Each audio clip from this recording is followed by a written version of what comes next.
everyone's favorite, Alanah. I did not write a cookbook, I wrote a storyline for a game. Pierce. Look at her with her scruffy hair, normal looking clothing. You know, you got a tank top, you got a sports bra. So relatable, right? Still 15 layers of makeup, but it's all just to be, look casual, Just so she can do a good old how do you do, my fellow gamers. Well, she would probably call us plebs, but that's not the point here, okay? Everyone loves Alanah Pearce. I mean, she is the second most gassed up mid in the gaming industry, or arguably, honestly, the world. And the first one is obviously Queen Pokemon, but who else? We can we can debate about everything. We can disagree on almost anything.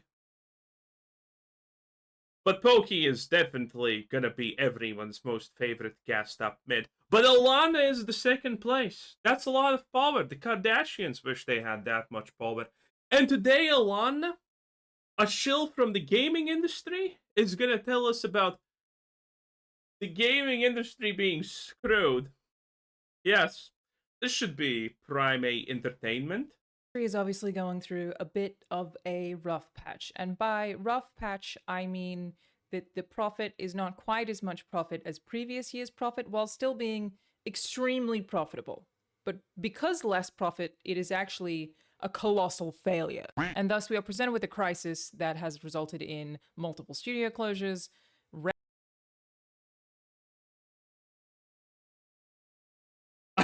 I want to end the video right here. I'm not gonna lie. I'm not gonna lie. I want to end the video right here. Did this absolute did this spectacle of ATIQ just literally say the industry is making still a lot of profit, but not as much profit as previously, so that's why profitable studios are closing? Did she really say that things that are making money are closing because they could have been making a little bit more money? Oh my... That is insane. Oh my god, Alanah. You just broke me. Holy shit. I need a child so I can get some disability benefits. Oh my lord. Record layoffs and video game cancellations. Now, I have already made multiple videos about record layoffs in an industry that has roughly between 200 to 900,000 people employed. 10k people went bye-bye. Bro, that's lit. That's best case scenario 5%. The human impact of this and why it sucks. And it does. It really sucks. There's nothing else to say. It sucks. But today we're not going to be talking about that. Today we're going to be talking about what's going on from a purely data-driven standpoint, or at least from an investor standpoint. I've spent the last several months talking to investors, jumping on investor calls, and looking at trends to put this video together, and the answer... Does anyone believe that? Does anyone believe... Also, how the hell... Wait. How are you supposed to have enough influence? You're literally an author of a fucking cookbook, okay? In a game, and you lied about that. You called your child a disability. You steal shit from people and claim it's your own. And now you suddenly get to jump on calls with investors? You fucking have access to Vanguard that changed BlackRock? And every second investment firm at this point and hedge fund is named Rock something. Pick one. Yeah. You're gonna tell me you have this ability. Holy boys. Next thing that's gonna happen, all of the people who talk bad about her go bump in the night. As I was digging into it, became very clear very quickly, actually, but it's something that I feel like not a lot of people are really talking about. And part of this is also unpopular opinion, probably from me. Shocking, I know. Who'd have never happened before, obviously. Part of this is why I think... No, seriously, I love the effort she put in her makeup to look casual. Because this is not her without makeup. This is her with an extremely... I'm not joking. This is very specific makeup to try and look casual while still having makeup. So whatever the hell all of this is, it's just BS. think Xbox's everything is an Xbox marketing campaign is actually very smart, and why it is a direct answer to the statistical problems that the games industry is facing. Yes, Xbox wants to become Netflix, while Netflix does not want to be Netflix because they're losing money and they need to increase prices constantly because their business model is unsustainable in the long run. Yeah, what a great take, Alanah. Right now. It's been really interesting to kind of piece all of this together. Now, any of you who watch my streams or listen to my game development podcast, Play, Watch, Listen, check it out on youtube.com/playwatchlisten every No. second Friday, will have already heard me talk about this. But I figured I would present. Wait. So, you know how I rate is a podcast good or bad? It's not the thumbnail, it's not the name, it's how long it is. If you're gonna tell me you have a podcast that's literally 30 minutes long, I am not gonna watch that because you cannot have a serious, good discussion in depth about anything in 30 minutes. /Play, Watch, Listen every second Friday, will have already heard me talk about this. But I figured I would present it here today in a much more refined, neat, tidy YouTube video format. So, let's start with numbers. A lot of what I'll be talking about today is referencing a 225-page document called The State of Video Game. A lot of January 2025. Okay. what I'll be What is this by the way? Epilion by Matthew Ball. The state of video games was blah blah blah. talking about Growth page blah blah. What is this? today is From blah video games blah blah blah. Growth, okay. I typically don't care enough, but you know what I'm gonna do this time? I'm gonna just Google who is Matthew Ball. Matthew Ball, ballad dancer. That's probably not the guy I'm searching for. Matthew Ball Gaming. Okay. MatthewBall.co. The video game industry seems blah blah blah. Who is Matthew Ball in the metaverse? Like, oh. I found something. No, that's not it. Okay, I can't even find this Matthew Ball person. Okay, unless it's the ballad dancer. what I'll be talking about today is referencing a 225-page document called The State of Video Gaming in 2025, written by Matthew Ball, which I've gone over, like I said, on streams and podcasts. And I'll leave Oh no, I did see actually this guy didn't look like what I'm looking for. Let's look at it again. Matthew Ball. Wait, it's from a video. The Game Business. Okay. Yeah, but you can't find him as a person. Matthew Ball is the CEO of Epilion. Is Epilion?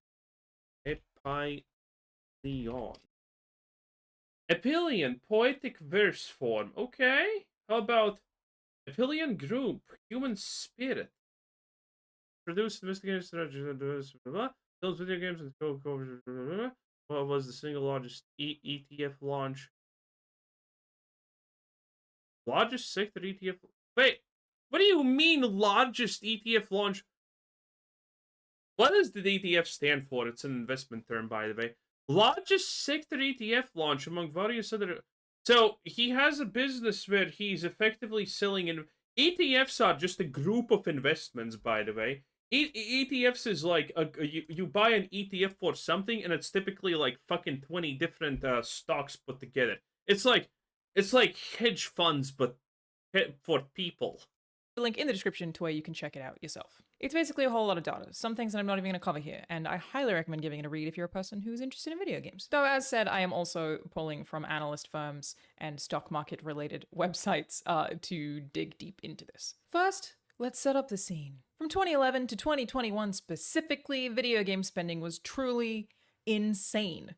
Worldwide consumer spending increased from 80 billion to 200 billion in the span of a decade. That is crazy performance. Not only is that like way more spending than every other entertainment industry, it was actually the video game industry outperforming the entire GDP. In the same time frame that the US GDP increased by 51%, the games industry increased by 105%. Basically, games industry very strong, disproportionately strong.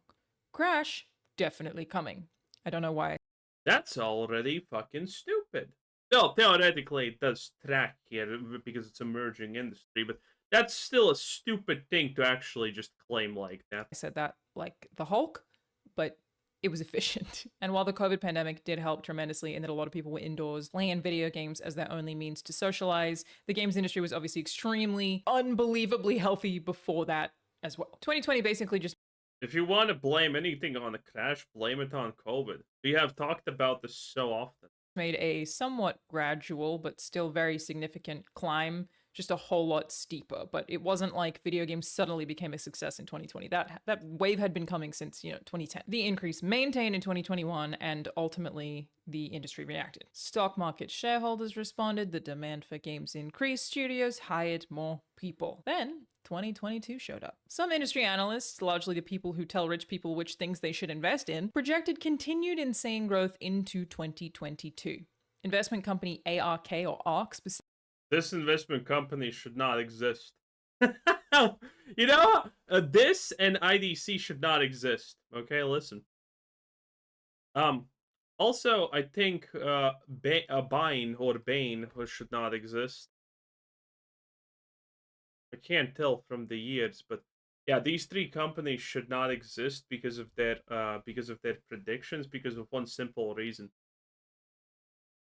These predictions, at least these three, are calculated on fucking Excel. They are just taking the average increase of year from whatever fucking year that they want to. Maybe probably the past like 5, if you want to be like that. And these are probably taking the the rest of are also doing it, but they're probably like taking a 10 or 15 year cut. They're averaging the increase of every year, and that's their fucking projection for whatever the year that they're gonna do. It's just that. It's a pure mathematical projection. Specifically projected 300 billion from the games industry, up from just under 200 billion. Some did expect the drop though, and it came. This is the part of this video that I feel like is really important for me to say. Some video game reporting, and I should say some of it is really excellent as well, is really not being clear enough about this particular facet of this whole picture. Like, people are just not talking about this, even though they definitely should be. It is extremely relevant. And I know this is a lot of data. It sounds like a bunch of numbers, but hear me out. In 2019, the games industry, or as the analysts call it, the world games content and services market, was worth 151 billion. In 2020, that grew to 182 billion. Big rise. 2021, it grew to 191 billion. In 2022, it dropped to 182 billion. This is when the layoffs started. Around 8,000 people lost their jobs in 2020. No shit. Wow, who would have expected? Wow. Who would have expected? Whoa! As a result of the industry constricting after the COVID growth did not sustain. It is time to talk about Aura. Did you know the Bank of America recently had a data breach and didn't tell anyone about it for billion? Basically, the games industry is still far. Right. Let me repeat the point that I'm trying to drive home here specifically, okay? In 2019, the games industry was worth 151 billion. In 2022, just 3 years later, the games industry was worth 182 billion. Basically, the games industry is still far, far, far bigger, literally by $30 billion, than it was just 3 years prior. I just feel like I see a lot of conversations that make it sound like the industry is down. Yes. Down pre-COVID. It's not. No one's saying that. I literally have not actually heard an opinion that would be different from roughly this take.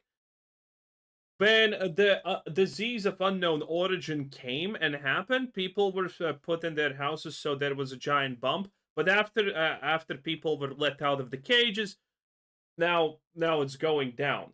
I have literally never heard anyone say, "Oh yeah, it's going down" before that point. No one's saying that. I have never heard anyone say that before.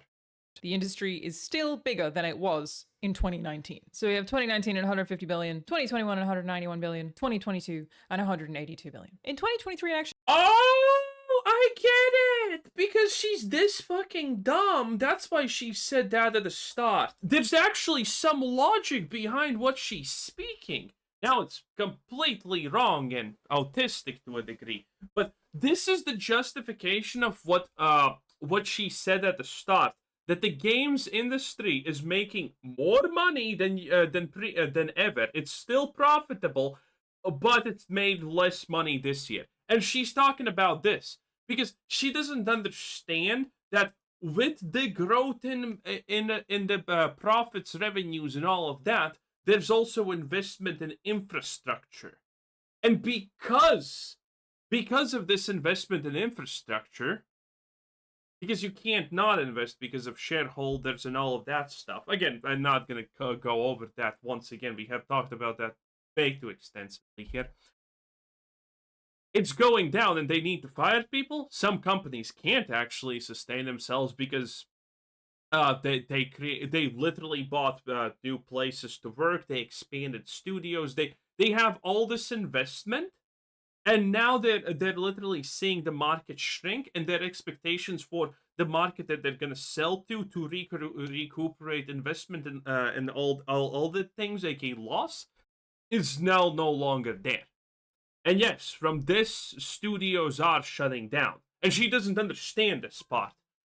She just thinks, oh, it's still higher than the income here was still higher than 5 years ago. Okay, Alanah literally doesn't understand a concept. If you have a company and you're producing goods of worth 1 million, and you have to spend like 800,000 in production costs. If you upscale that because you want to sell goods because the market allows it to, like in the value of 2 million, sometimes you don't reach reach that goal, but you have upscaled your costs also to 1.8 million, and now you're selling stuff at 1.5 million, and there's a literal loss of 300,000 per year.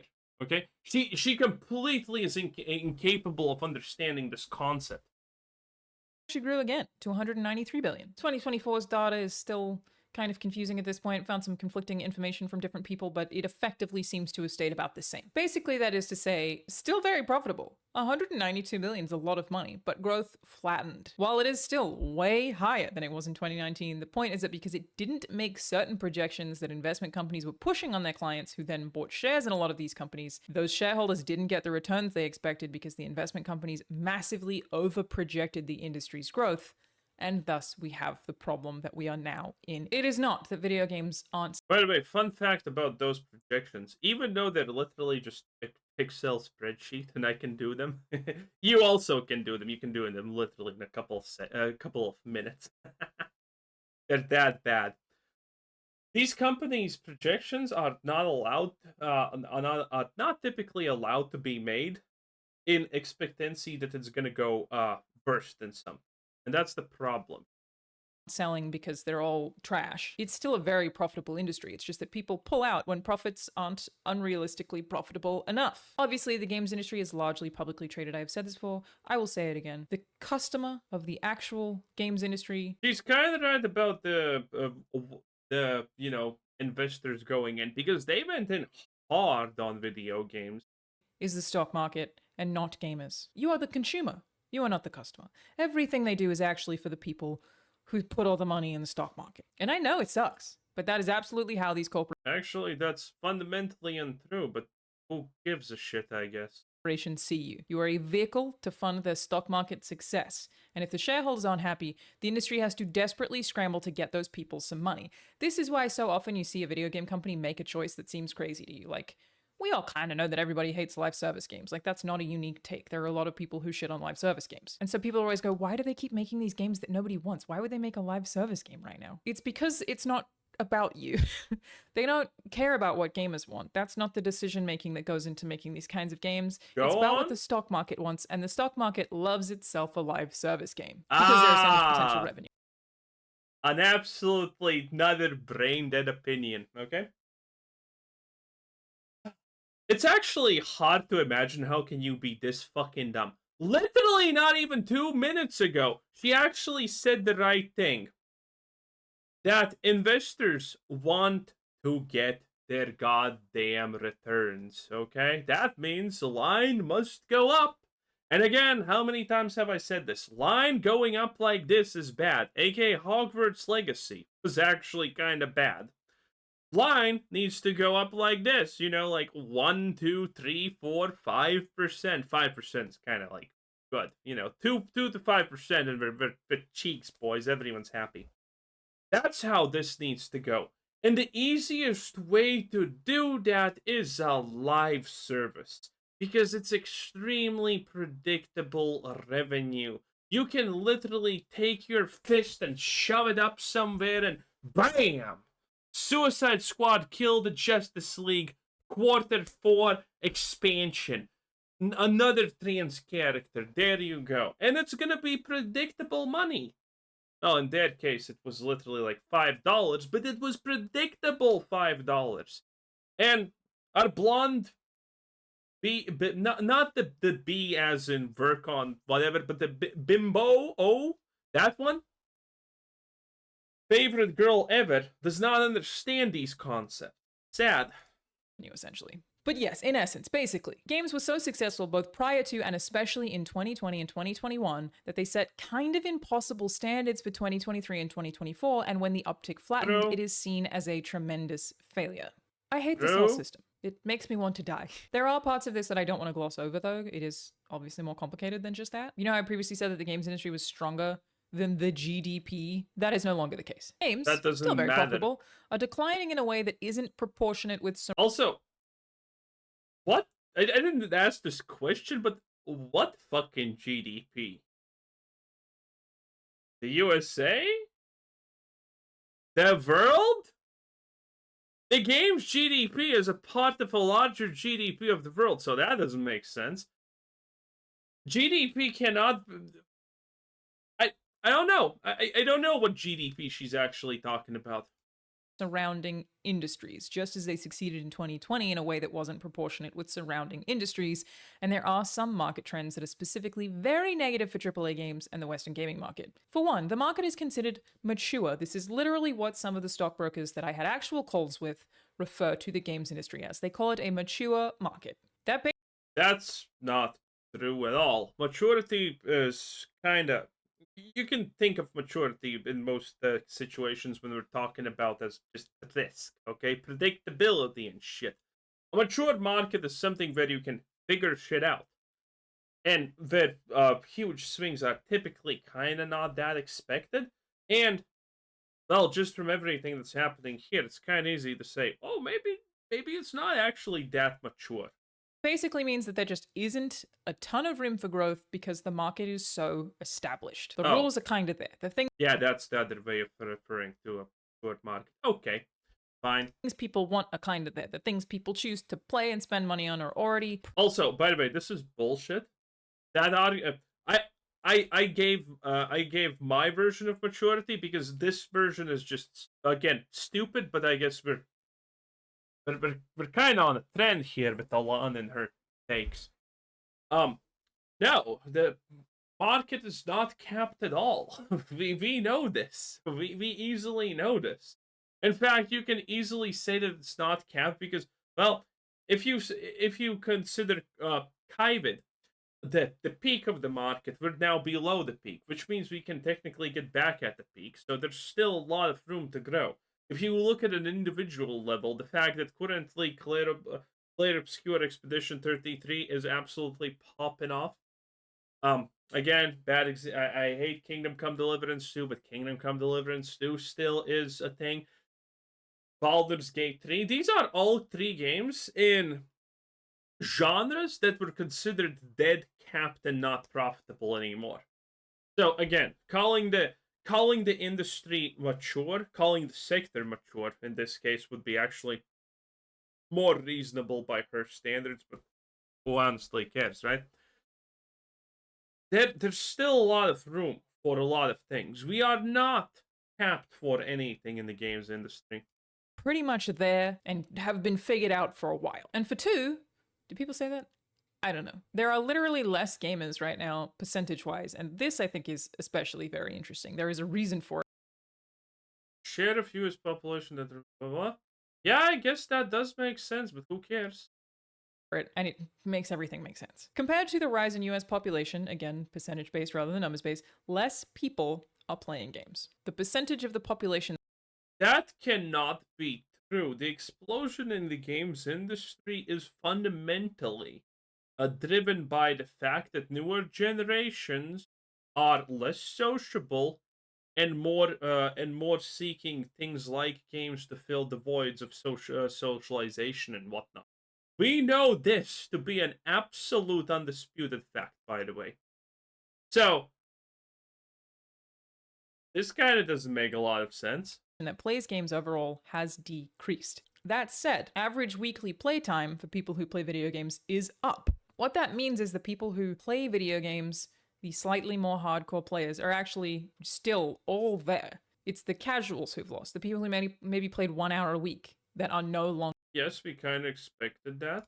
playing video games. People who are True. less engaged in the hobby are straight up just like not touching video games at this point. And a huge part of this, I think the biggest issue that is happening with all of these entertainment industries that feel like they're falling apart right now, this includes film and includes streaming services, is social video. I say as you watch my YouTube video. Thank you so much. Yeah, I'm currently thinking about what this video is going to be titled. Honestly, nothing but Alanah Pearce is a moron is going to do this just.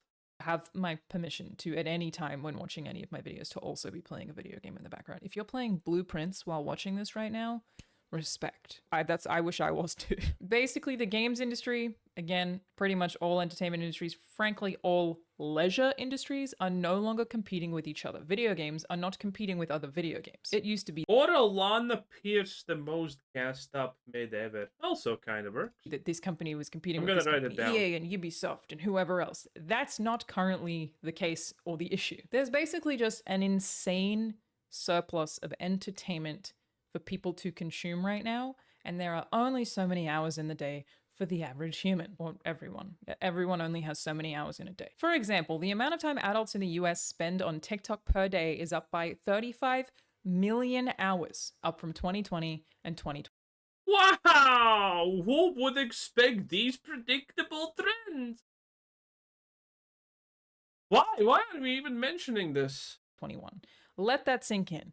Adults Yeah! More people who were 15 at this age now are 18 and they continue to live their antisocial lives because this is the new reality of the world. Socialization is... do I need to pull out a fucking graph that that shows how much average friends humans have over the years and how it has changed? Do I need to pull out a graph to show you socialization levels throughout the generations by age bracket? Do I fucking need to do that? Adults in the US are watching 35 million combined hours more TikTok than they were in 2020. That is time being taken away from playing video games, and that is just TikTok. By the way, when will this chart potentially start going down? Well, something big may happen, but currently the estimates that this chart is going to start to go down when the initial new generations of people who socialize less and spend more times on their computers than anything else on average is going to be old enough to die from natural causes, aka aging at this point. That's when that graph is going to go, well, it's not even going to go down unless the new generation suddenly decide we're going to be hippies. Then it's going to just level out. That is just... So, theoretically, just because of this factor alone, the market cap for gaming is not even close to being saturated. But this does also tell us that shit like the Minecraft movie is going to become more and more profitable. Yeah, that's kind of a bad thing. Just one app. YouTube, Twitch, Instagram, Twitter are all doing the same thing. Phones are just so unbelievably accessible that people who used to maybe play an hour of a video game when they finish work, that's their downtime, aren't opting to do that anymore. They're instead pulling out their social media, scrolling TikTok for a few hours, and they don't even think about video games anymore. Social video, TikTok, Instagram, YouTube, whatever else, is just so appealing to the average person that they are far more likely to pick up their phones and mindlessly scroll than they are. There is a slight point to that, but that's not true, okay? to play a video game. It doesn't matter how good the video games are, it doesn't matter the quality. You are competing with something that is so unbelievably, intentionally addictive. And the people, you know, who are even playing like an hour a week who are now just looking. So that's actually kind of a hard point to theoretically argue, but that's because we actually don't have theoretical proof to argue against this yet. But this is in line to the same level of argument where short form content started to blow up. How many years ago was that? And then Joe Rogan just fucking quadrupled his audience because he was like one of the only people who did long form content like that. Everyone was talking about short form, but because of the short form content, long form content completely exploded. That happened not even 5 years ago at this point. That's and now what's there a mix? There's a mix between long form content and short form content. One of the biggest flaws in this argument is the fact that theoretically, on paper, when we remove outside influences and whatnot, this is kind of correct. But this also kind of implies that no one else would ever in humanity choose to do anything else but consume TikTok because it's just that easy. And that's a flawed argument by itself, obviously. If this was true, long form content would not have taken off like it did and had such a massive resurgence those couple of years ago. At TikTok instead because that's what they want to do with their downtime. But this is actually circumstantial evidence. There is no actual proof that I can provide that actually that proves her claim being incorrect. But again, most likely that claim is incorrect because it just doesn't follow what we see in the reality. Are no longer looking at the PlayStation Store. They're no longer looking at the Xbox Store. They're no longer looking at Steam. So there are a bunch of games that they might. Said the woman while Steam is gaining more and more and more and more millions of more average users every single day. Actually, can I just open this? Fuck it, this. How many tabs do I have open? Anyway. Steam user graph? Steam hardware survey. Nope, that's not the right one. Can I actually find it? Steam something. I guess Steam DB. Steam DB. No, I can't find it. Where the hell is it? Card charts, calculator charts. Let's go. Oh, there we go. There we go. Okay, I'm gonna share the screen. Found it. Okay. It's kind of a bad argument to a certain degree to make when. Okay, so see here, have here, then we have here, then we have here, then we have here, then we have here, then we have here, then we have here, and you know, obviously there are. Wait, actually, this is just days. Huh, that's just days. But as you can see, I mean, it's a pretty large number. Where can I filter by non-days? Well, whatever. Anyway, Steam's doing fine and it's growing. So, again, why would that be happening if Alanah is right? Might even consider purchasing while they were already on those stores that they're not even thinking about anymore. This is one of the things that I think is going to be very interesting about GTA specifically. I wonder if GTA 6 coming out could be big enough that it gets people back to consoles or back to Steam. PC's actually still doing pretty well across the board, but gets people back to playing video games who've been lost to the hive mind of social video, which I'm sure even applies to people watching this video. It probably applies to a lot of you, actually. There are a lot of people who talk about video games online who are spending more time doing that than they are actually playing video games at this point. Like, if you reflect on the time that you personally are spending on social media these days versus playing video games, I can guarantee for vast majority of you, the social media is up and thus the video games are down. But I'm really curious to see if GTA 6 finally coming out and being the big event that a GTA always is, or that a Rockstar. What if you're like one of the dudes in my World of Warcraft clan who raids and scrolls TikToks at the same time? What then? Game always is. At least gets people back on the stores so they may feel compelled to play other video games or pick up games that they had stopped playing. Basically, if we combine the leading social apps and look globally, the world spends 12 billion hours on social media in one day, which, as Data Reporter pointed out, is the equivalent. By the way, this is such bullshit. WhatsApp. The fact that social media apps and WhatsApp is second makes me question the absolute one. Like, this is the most invalid whatever the fuck ever. Okay, bro, you're telling me WhatsApp.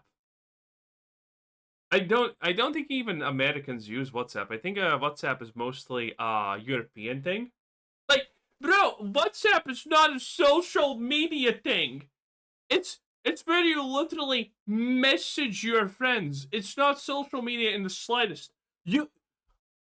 I think I think 9 out of 10 people would easily call WhatsApp not social media. True, we kind of tended to use it like social media, but we don't just randomly open WhatsApp and scroll to it because we're looking for the news or we want to know how grandma's doing, okay? Whenever, bruh, when my grandma fucking messages me on WhatsApp, I'm like, oh, fucking not again. Okay? That's how it is. WhatsApp is not a social media app in the slightest.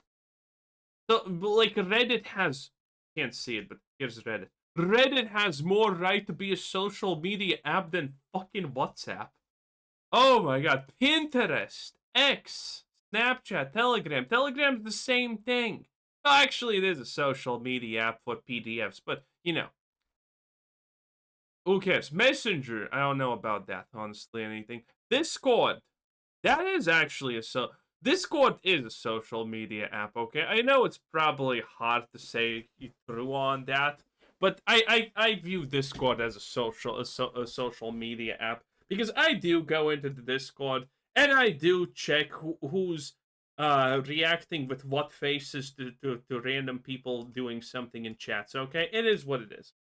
Data Reporter pointed out is the equivalent to 1.4 million years of human existence. Let that sink. That's like 1,000,000,000,000 seconds. Fucking. By spending 1.4 million years of existence per day on social media. Basically, the games industry is competing with something that is like custom tailored to steal all of your time and is as addictive as possible and does everything it can to prevent you from leaving and is losing that fight because, again, I can't actually give you any. If I looked, I could not get you any proof of this being the contrary because there exists no proof. But we all know that this is false, just from our own lived experiences. Okay, no one has died from starvation by watching TikTok. Well, maybe someone has, but you know, typically no one dies from starvation by scrolling through TikTok. Or considering WhatsApp a social media fucking app. Pathetic. Yeah. No one does this. We don't really have proof against this, but that every single person who is watching this live experience is gonna tell you, yeah, these things that you mention are the reasons for the success of these platforms. Kind of magically have actually not really that much power over us because we can just break the cycle. how the fuck are you supposed to beat that? The TikTok mindless scroll, you don't even have to make a choice. You just eat the content that it feeds you over and over and over. What if you're not a fucking brain rotten retard? How about that the solution for TikTok, okay? Over again, gives you the dopamine hit every time you see something new. Video games are not built that way. There are plenty of addictive video games. We've all played Balatro, okay? But they are just objectively not designed to be addictive in the same way that social media apps are. Video games straight up are not. Your Candy Crushes might be an exception, but social media functions or is able to fund itself by having you on the app for as long as possible and thus being able to serve you as many ads as possible. Also, all of this take kind of ignores the fact that she's talking about computer games, but let me find a chart. Gaming.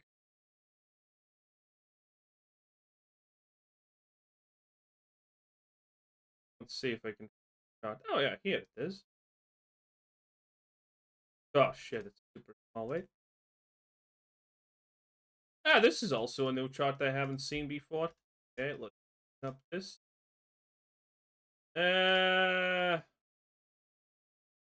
Whatever, good enough.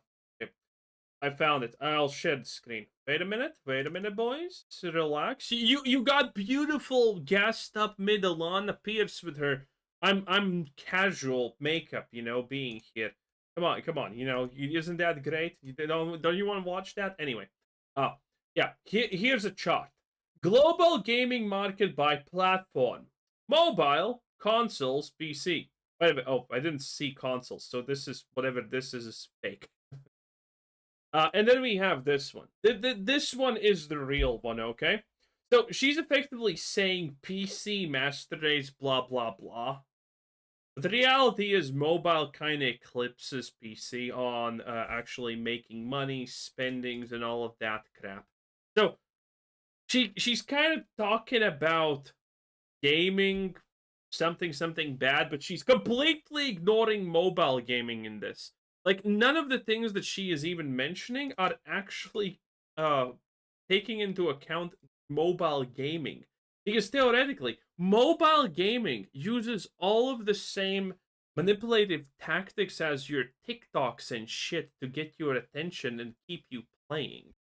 So she's just kind of magically ignoring mobile gaming in all of her takes here. None of the things that she has said are even accounting for it.